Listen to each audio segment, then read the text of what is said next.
यह लड़की समुद्र में धकेल दी जाती है। कसाई अपने खास दस्तानों से अल्ट्रासोनिक सिग्नल भेजता है। देखते ही देखते कई शार्क रोज के आसपास जमा हो जाती हैं। लेकिन हैरानी की बात यह थी कि कोई भी शार्क रोज पर हमला नहीं करती। पहले क्राइम बॉस को लगता है कि दस्ताने खराब हैं, लेकिन कसाई कहता है कि सब कुछ ठीक है। तब बॉस अपने आदमियों को रोज को पानी से बाहर निकालने का आदेश देता है। इसके बाद एक दूसरी महिला को बांधकर समुद्र में फेंक दिया जाता है। इस बार कसाई सिग्नल भेजता है और शार्क तुरंत उस महिला पर हमला कर देती है। यह देखकर बॉस फिर रोज को समुद्र में धकेल देता है और सबसे खतरनाक टाइगर शार्क को उसे मारने का आदेश देता है। लेकिन टाइगर शार्क भी रोज पर हमला नहीं करती। तभी बॉस समझ जाता है कि रोज इन शार्क को नियंत्रित कर सकती है। वह रोज को एक कमरे में ले जाकर धमकाता है और पूछता है कि वह शार्क को कैसे कंट्रोल करती है। लेकिन रोज कहती है कि उसे खुद नहीं पता। रोज झूठ नहीं बोल रही थी, इसलिए बॉस एक नई तरकीब निकालता है। वह एक टेक्नीशियन से रोज के सिर पर ऐसा उपकरण लगवाता है जो उसके दिमागी सिग्नल रिकॉर्ड कर सके। इसके बाद रोज की दोस्त को समुद्र में धकेल दिया जाता है और बड़ी संख्या में शार्क छोड़ दी जाती है। कसाई को आदेश मिलता है कि वह शार्क को नियंत्रित करके रोज की दोस्त पर हमला करवाए। शार्क महिला को चारों तरफ से घेर लेती है। रोज बार बार कहती रहती है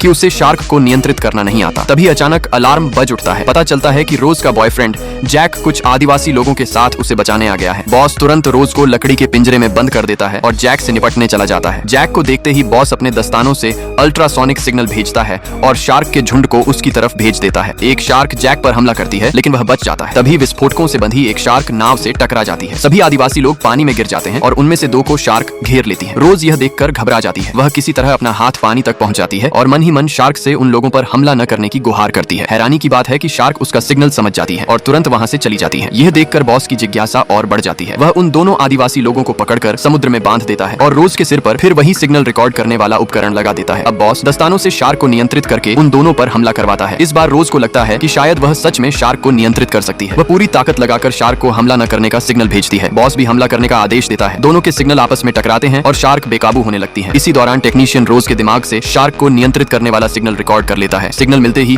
बॉस रोज को बेहोश कर देता है और अपने आदमियों को आदेश देता है कि उसे समुद्र में फेंककर शार्क का खाना बना दें। लेकिन तभी जैक पहले ही चुपके से पानी में पहुंच चुका होता है। वह समय रहते बेहोश रोज को बचा लेता है। जैसे ही वह रोज को किनारे पर लाता है, कसाई उन्हें देख लेता है और जैक पर बुरी तरह हमला करने लगता है। तभी रोज को होश आ जाता है। वह तुरंत एक शार्क को नियंत्रित करके कसाई पर हमला करवा देती है। शार्क का झुंड कसाई को घसीटकर दूर ले जाता है, लेकिन बॉस तुरंत शार्क को फिर से नियंत्रित करके जैक और रोज पर हमला करवाता है। अब रोज को अपनी शक्ति का पूरा एहसास हो चुका था। वह दोनों हाथ आगे बढ़ाती है और अपने दिमाग से शार्क को नियंत्रित करने लगती है। बॉस भी अपने दस्तानों से शार्क को नियंत्रित करने की पूरी कोशिश करता है। दोनों के सिग्नल से शार्क फिर बेकाबू हो जाती है, लेकिन आखिरकार रोज बॉस पर भारी पड़ती है। वह शार्क के पूरे झुंड को नियंत्रित कर लेती है और उन्हें सीधे क्राइम बॉस पर हमला करने का आदेश दे देती है।